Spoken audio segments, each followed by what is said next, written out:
Hello again, Pastor Michael Jarboe here. Welcome to another edition of Soul Care, conversations to help renew the spirit. I'm glad you're here. Check out today's episode. Well, hello everybody, and welcome to another edition of Soul Care, conversations to renew the spirit. And we've been on this roll for the past 5 weeks, 6 weeks, talking about our pastor's edition of Soul Care, checking in on them, hearing some interesting stories. And I'm telling you, all the fans out there have been just pouring in. So they asked for Colin to go a second. No, just kidding. Some folks were like, Michael, you should be interviewed. And I said, no, please. I don't have time. I'm so busy. Yeah. Mm-hmm. No, I'm not. But yeah, we're going to do the same sort of pastor interview. And I've asked Colin, the one and only, Colin Bagby, Reverend Colin Bagby, to ask me the questions this time. Turn the hot seat around on me. I was pretty harsh on Colin, so we'll see what happens here. And well, I changed all the questions. I'm going to ask you about your worst sin and your most embarrassing moment of your whole life. So let's start with that one. Let's start with worst sin. Okay. Yeah. Oh yeah, sure. I have that one queued up. Oh my gosh, that's good. Same questions, same vibe. Yeah. Let's start with this is actually one I'm really interested in, because I don't think we've ever actually talked about this except kind of in passing. Yeah. To kind of talk about your call to ministry and how did you get into ministry? Where did you get your start being in ministry? Great question. So you wrote, let's just say you wrote the question, so you're like, oh yeah, great question. Anyway, continue. Oh wow, great question. It's already starting great. All right, horrible question. Let me see if I can try to answer this question. Just kidding. So my parents didn't grow up going to church as a kid, and I got invited by my across the street neighbor, Becky Whitfield. She was a church organist and had a son like a couple days younger than me. We were like best friends, still are to this day.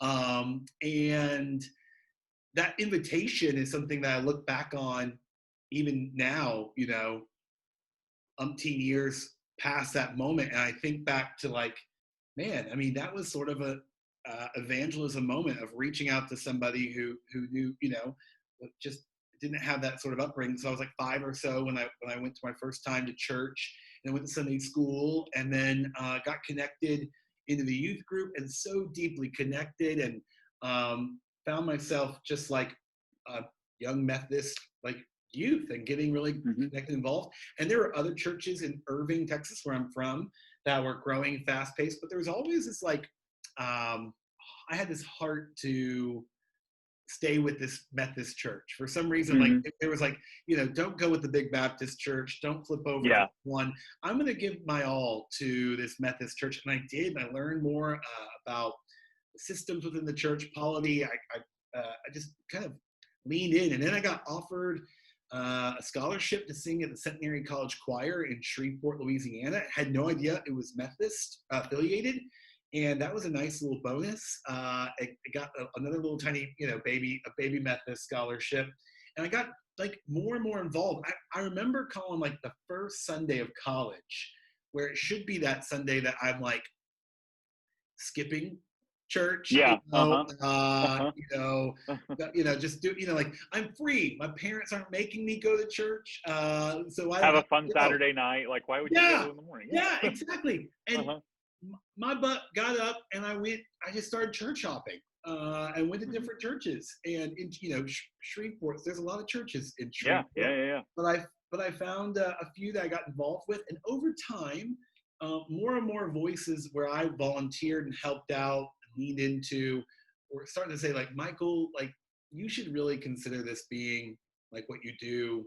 Yeah. For the long haul. And I just never made it connected the dots. But the more I peel back the layers and look at my life, I'm like, oh man, it was there all along. Like, like just little comments along the way of my faith journey that I I just kind of had my finger in my ears for so long that finally, kind of in college, I took the fingers out and said, you know what, let me lean into this. And one person's, I always found myself like, I want the Methodist Church to be better. I want it to be more this or more that. I was just trying to always think like, how can I be a voice for change and voice for hope?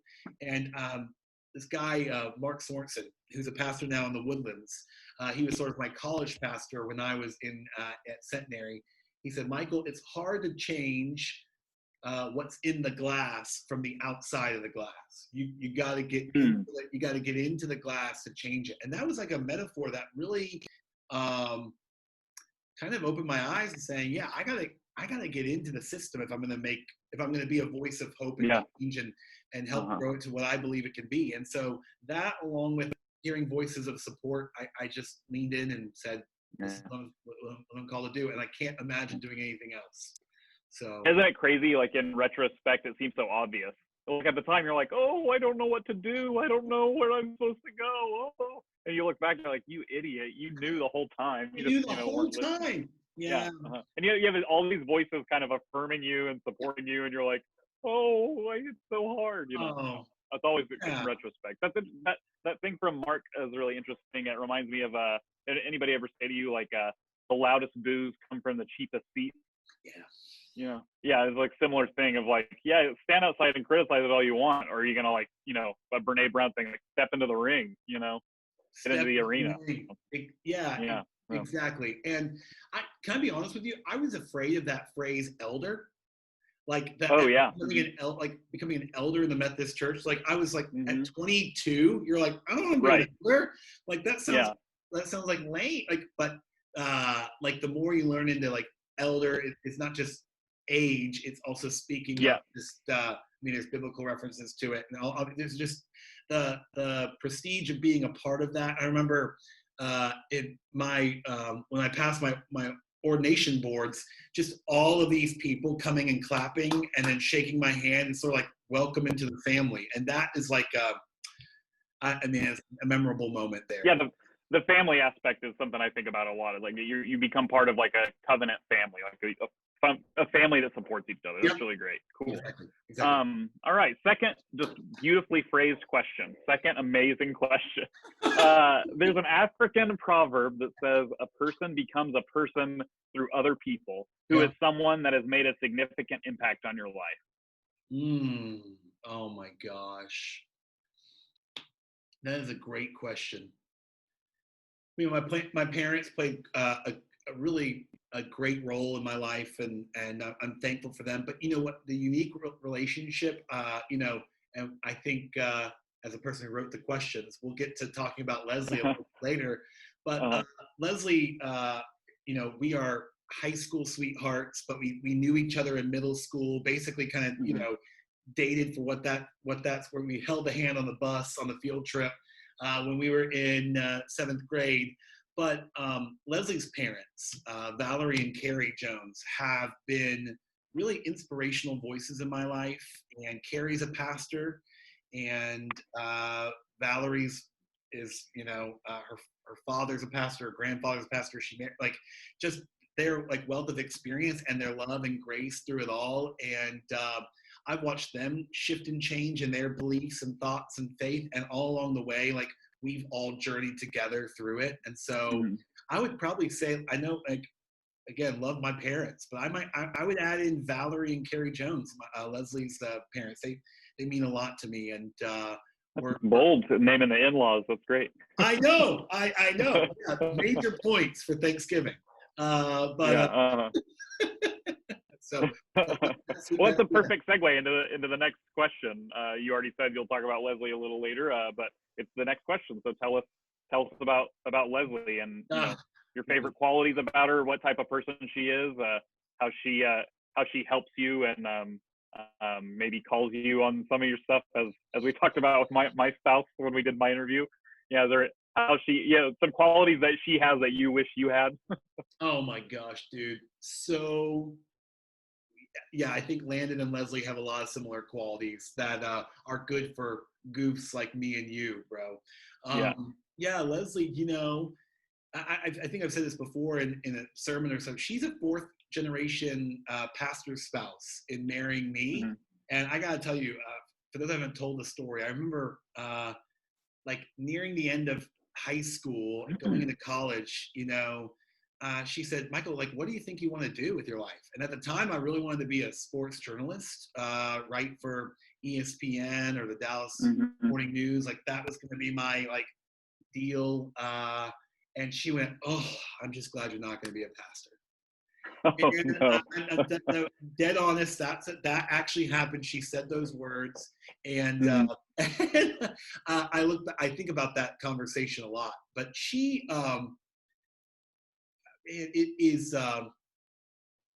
she helps center me when I get off course.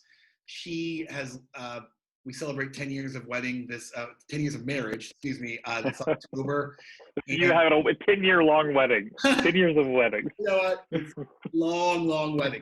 Big, long ceremony.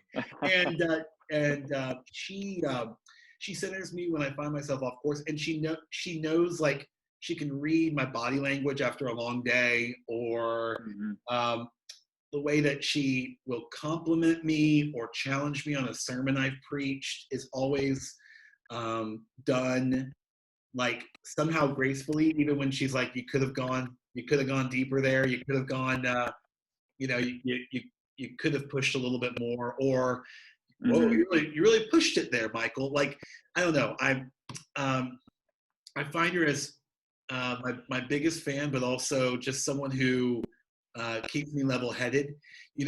Leslie's had a long and interesting journey with the church, and has felt some pain by the church, and has seen her family members be hurt by family members, and people be hurt by people in the church that she grew up in and loved. And so for her, church isn't really like, it's got like an asterisk by it, because there is there's some hurt there. But she's also seen such a deep level of hope that comes from the church too. And when God uses goofs like me and you and others to bring about change and bring about a voice for the voiceless, like, that's where she is, like, that's her honing in. And let me tell you, as a hairstylist, bro, and your spouse is a teacher, she has her own ministry in cutting hair and in listening to people's stories and holding them as they are going through grief. And it's beautiful to watch her minister in her own way. So I married way up. We both did, dude. Yeah, I don't know Leslie super well, but from what I gather and from the interactions I have had with her, one quality I notice in her is she always seems like she's down for a good time, like to have fun. So she is.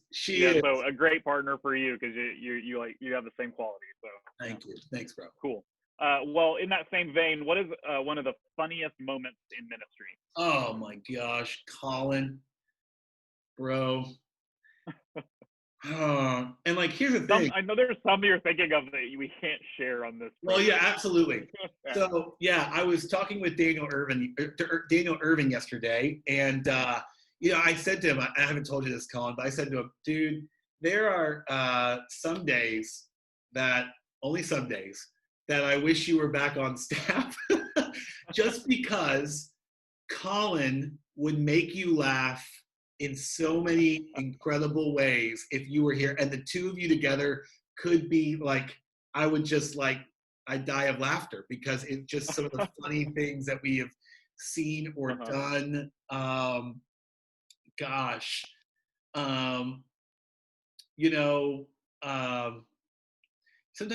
you gotta laugh when you experience something wild, and a lot of the times some of the funniest moments come back when someone shares, like, a situation that's happened in their ministry. Like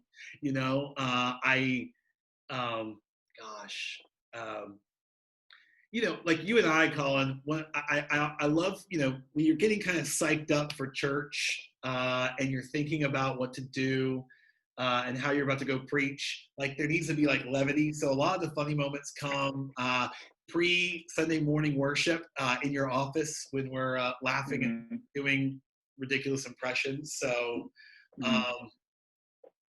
backstage post sermon in between preaching and communion at the Journey. Some good moments there too. Kind of keep the energy up.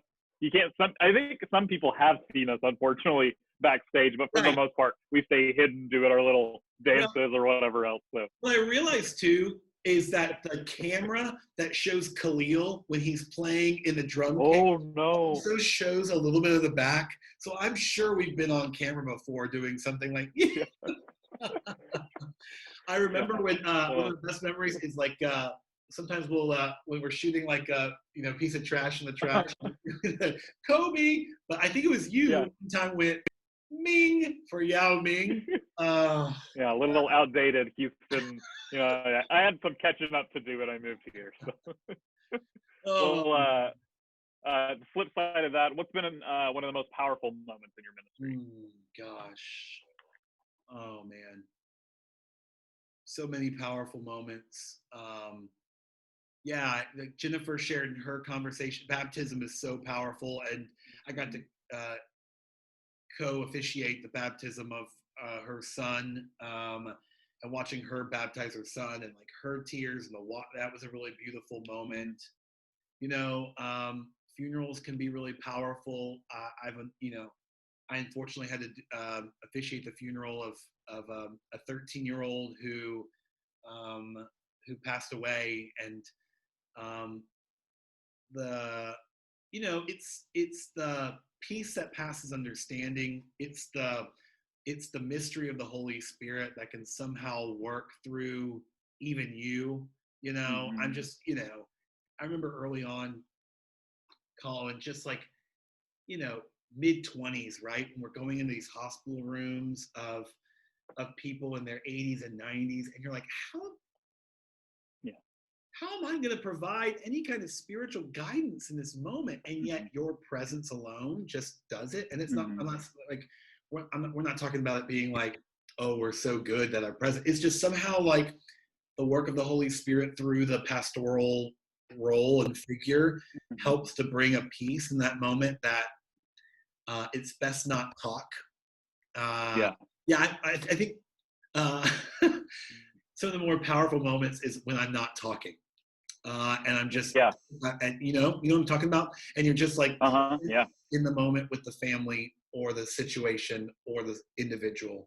So I know there's a bunch. There's not like one moment, but man, it's hard to pick one and just like I think that kind of general, when you're trying to focus on one thing, it's weird being in like, both of us, neither of us have really gotten to go to church for a long time. Like, and that's part of what drew us both to ministry, is being part of great churches. And then when you start working in a church, you kind of get removed from some of those powerful moments that happen. But then every once in a while, there's just that weight, like you said, when you're not talking, where you're like in the presence of these other people and the Spirit and in worship, and just like a piece of music captures you, or a moment in ministry, or seeing someone's face, or sharing a memory of somebody. Just those things can all of a sudden capture you. And anyway, I can't wait till we get to get back in the swing of expecting God to show up in that way. So similarly, it's hard, it's been difficult these past 15, 16 weeks, trying to do everything different, and trying to repurpose things and still stay connected and still do ministry. And one of the questions, we kind of always ask is, who pastors the pastors? And so, because we have our own souls, we're not superhuman in any way. So how is it with your soul? How are you doing these so many weeks into this, and as stuff changes, and we're in the summer and getting close to the fall? How are you doing? Oh man, thanks for asking, dude. Every time someone asks me that question, how is it with your soul? It's always I don't know if they did this in the Arkansas annual conference, but we have like a lineage back of like who ordained us, then who ordained that person, and it goes all the way back up to John Wesley and Asbury, and like when I think about that question, I'm like, those names have been asked that same question, right? It's such a Wesleyan a question of reflection. And so how is it with my soul? My soul is it's a good tired. And so like, like, have you ever done yoga? This is a very personal question. Yeah. Like yoga, when you do yoga, like the next day you wake up and you're like, I hurt in places that I never knew could hurt. Right. Like you stretch yourself in places that you never knew. And I feel like this time of quarantine that I've been stretched, we've all been stretched in places that we didn't know needed to be worked, and like the creativity and with the uptick in cases, we're back to Zoom calls only, and it's just it feels very like I'm fatigued, but I'm hopeful in the midst of it. And to have Dr. Brad Morgan ready to go, I feel like we've been waiting and waiting and waiting, and now he's here, and so I'm looking forward to seeing his ministry thrive, and also just thankful that I'm not alone in this, right? I mean, there's pastors who are at churches where they're doing the whole thing, and I'm grateful that during this time we are at you and other clergy that we can lean on in these moments. So that's good. Great. Yeah. Well, we're moving into the rapid 11 questions, the speed round.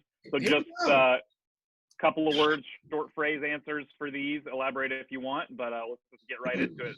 Number one, fill in the blank. Bro! Sorry. I always want to say that. Because we're in our offices right now, I could hear that in my AirPods and in the hallway. So very nice. It's like getting the full 3D Michael experience. There you go. Oh God, that's the worst experience. Okay. So first speed round question, fill in the blank. Ministry is blank.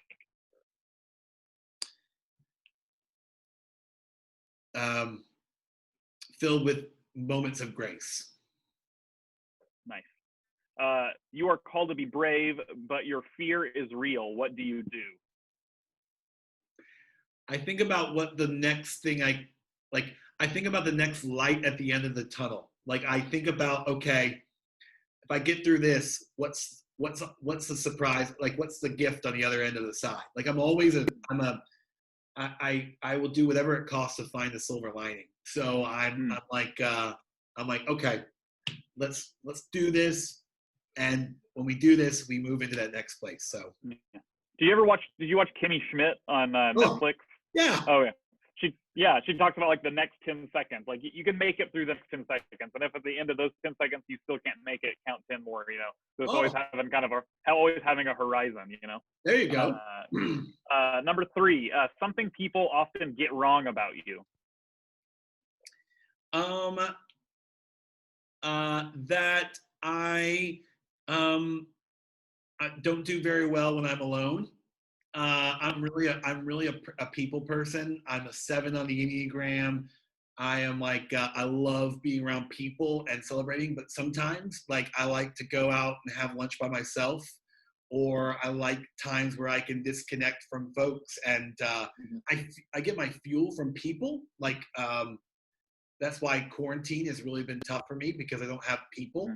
But yeah, that I thrive when I'm alone. Well, when you're alone, what was the last TV show you binged and loved? Oh man.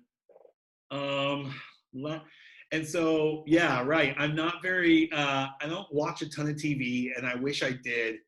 But I would probably say Schitt's Creek.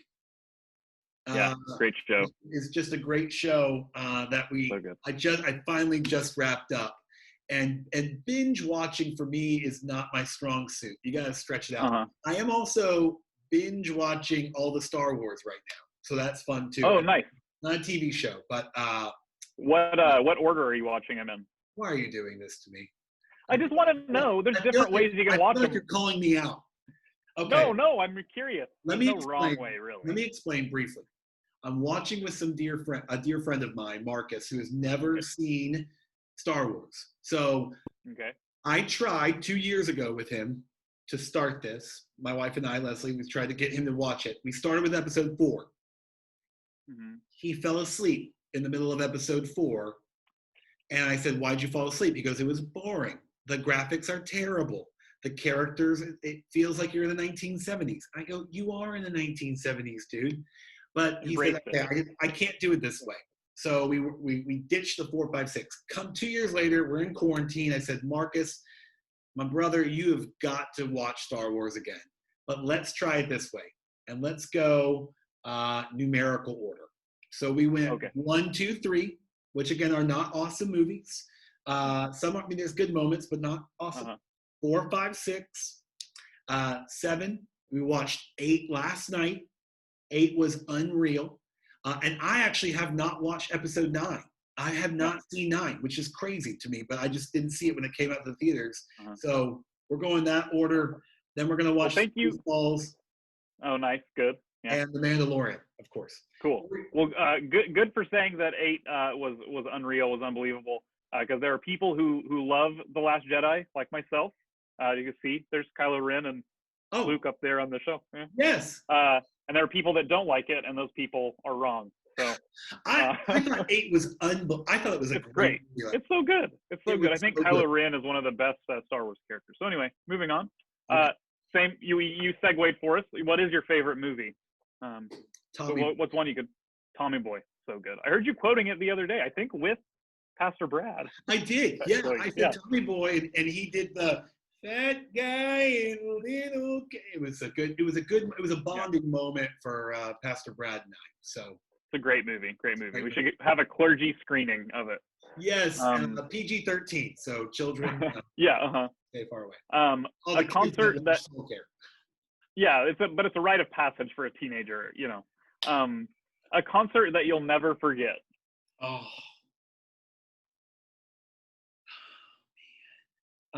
You know, okay, so like I have been my very first concert was Hootie and the Blowfish at State Fair of Texas. So good, right when Hootie and the Blowfish were big. But my favorite concert, seriously, I'll never forget, is I got to see Weezer 2 years ago. And Weezer is my all-time favorite band. But listen, I never saw them in concert, and I love concerts. I go to concerts all the time, and I'd never seen them. And they came to the Woodlands, Cynthia Mitchell Pavilion, and they played all the songs they should have played, and played none of the songs they shouldn't have played. So that's always the best. Yeah. Caveat: what's your favorite Weezer record? I'll add a bonus question. Blue Album. Is there any other option? Green and Pinkerton are both really good too, but Blue's definitely their best. Cool. They got worse with time. Though White Album from a few years ago is actually pretty good too. Sure. Return to Form, LA Girls, Poppy. LA Girls. That's a great song. What are you reading right now? I am reading White Fragility. Oh, nice. We ordered copies for a lot of our pastors to read. And my wife ordered a copy as well, and it got here sooner than the copies for our staff. And so I've begun White Fragility and going to the beach. And there's nothing like reading a book on anti-racism while you're at the Galveston beach. So I'll be reading that this weekend. I saw somebody say the other day, like, ask an author, what makes a beach read? And the author said, a beach. Just read whatever you want at the beach. Whatever. What's on your bedside table? I have a little notepad next to my bedside table and a pen. And I'm telling you, I use that all the time. When thoughts come to mind, I write that down. I've got a lamp and one of those cell phone chargers that you just set the cell phone on and it charges, so no cords or anything. You know, clean. I'm a man of simple things. Cool. A snapshot of a moment in your life that brings you joy.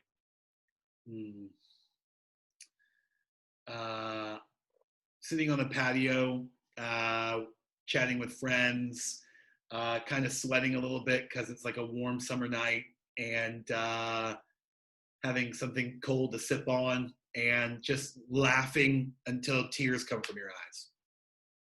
Great. Tell me one thing you're deeply grateful for right now.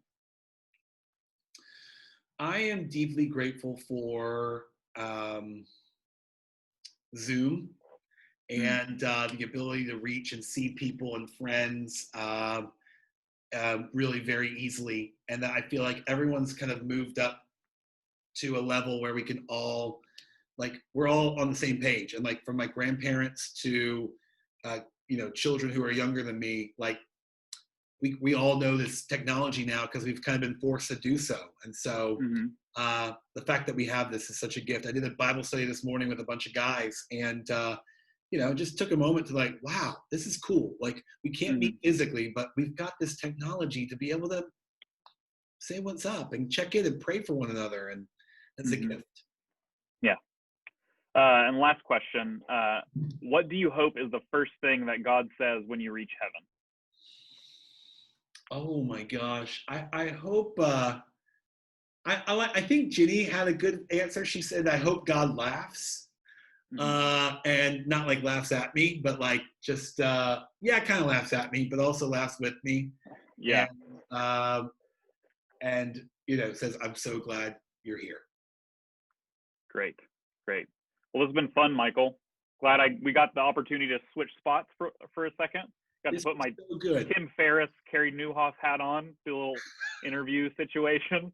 So that's fun. Enjoyed that. Oh my gosh, so good. Do we want to give a little tease for a future episode of Soul Care? I think we should. Next week, friends, the newest pastor on staff, I think by just a few minutes, because of Brad Morgan sliding in, is the one and only Pastor Drew Essett. We're going to be live next week with him at noon. So don't miss it.